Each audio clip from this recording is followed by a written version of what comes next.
It's just me. It's just the hood guru. It's just that guy back there who got himself a job for the first time in his life. So it's just movie time. It's a movie out.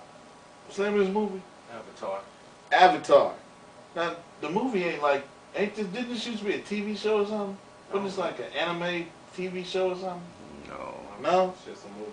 Avatar. Anyway, it sounds like a typewriter or some kind of camera. What's this movie about? Alright, the movie is a James Cameron production. And that's the cat that made Terminator and Made Terminator, Titanic, Girl Mama from the Train. made also that underwater movie, The Abyss. The Abyss and Terminator 2 kind of lead you to this movie because both of those were some of the first computer graphic, scenes in movies done. Like Terminator 2, we all know the CGI T1000 or whatever. And The Abyss was that water spout that was all computer generated. So in this movie, Avatar, it's hard to say. The whole movie is pretty much realistic CGI. I just mouth this word so y'all would get to see him. Keep talking. Photorealistic CGI. And it's a good movie, and that's about it. Anyway, so do y'all want to see? Is it like a Star Wars meets something else? The movie, Because there's some kind of battle that wages between one sect of people against another sect of people. yeah. The right? cool thing about it is, it does have that Star Wars kind of where they created a world and they created the conflict kind of thing. So yeah, it's kind of like that. If you go online, you hear that they talk about it in a way like, what's the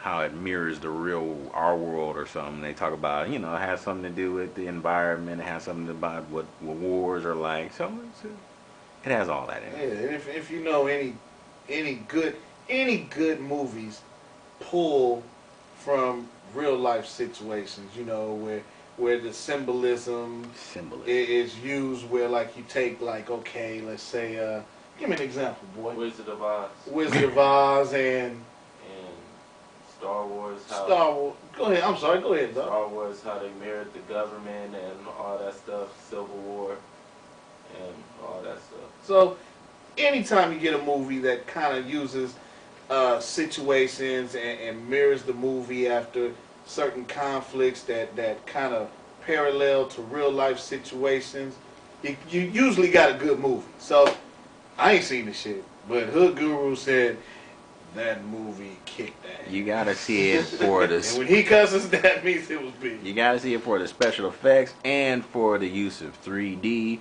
But I say it like this, and I told my friends at work, go see it because you'll get lost in the movie. Sometimes you see a movie and you're like, wow, that's some good special effects, and you're like, how'd they do that? And you all through the movie, you're like, how'd they do that? Hey, that looks like it's a real character here and animated here, and you're like, that's cool how they blend.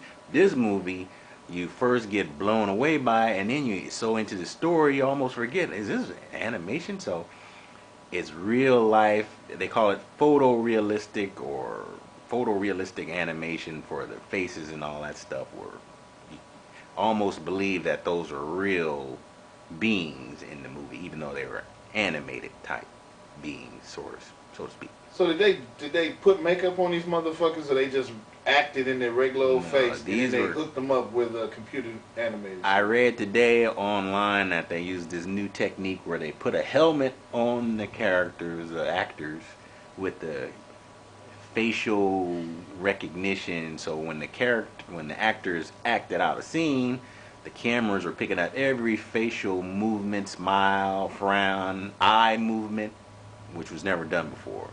So normally they get the full body animation from, the motion capture or whatever, but now they're just doing facial for the facial parts and then the motion capture for the rest of the body. But that's what made it so realistic, because when these animated characters were looking you in the eye or looking each other in the eye, they didn't have that dead eye effect that the old animations used to have. So that was one of the things that caught my eye there too. So if you've seen it, you probably know what he's talking about. If you haven't, Go see it. I'm gonna check See it it out. in 3D and in IMAX, or at least the best digital 3D you can see it in. Don't go if it's not 3D, because you're gonna miss 2/3 of the movie just by taking away those 3D glasses or the IMAX feel. There you go. So don't go see it at Cinema 3 if you still got one of those type left in your town. Or Magic Johnson. Or Magic Johnson, or Hawthorne 6, or any other drive-in or any other place like that. Anyway, it would have No been offense cool. to Magic Johnson.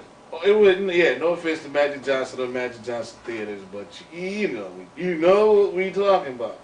Would have been cool if I could have got the hood guru to sit down and tell you that. You could have seen him do his hands and talk about stuff and do all that shit he does. But anyway, that's the movie review.